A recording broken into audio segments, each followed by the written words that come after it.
నువ్వు లోకమును వాటిని ప్రేమించడం వల్ల సర్వశక్తిమంతుడి మీద ప్రేమ నీకు పోయింది. కాబట్టి నాకు ఆ పని ఉంది, ఈ పని ఉంది, నేను పెళ్లి చేసుకున్నాను, ఎద్దులు కొన్నాను, పొలం పని ఉంది, నాకు ఎతాళ్ళు చచ్చారు, వాళ్ళ దగ్గరికి వెళ్ళాలి నేను, ఆ మత్స్యాకోళ్ళు, ఆ లోకస్తులు వాళ్ళ దగ్గరికి వెళ్ళాలి నేను, నాకు ఆరాధన కంటే అవి ముఖ్యం.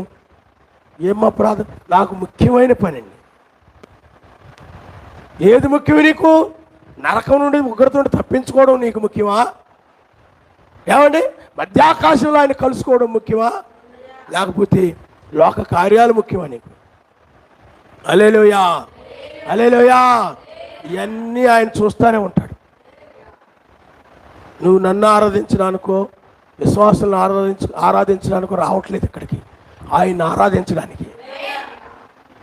తండ్రిని బిడ్డలంగా మనం ఏం చేయాలి? ఆయన్ని ఆరాధన చేయాలి. ఒక కెరూబుల వలె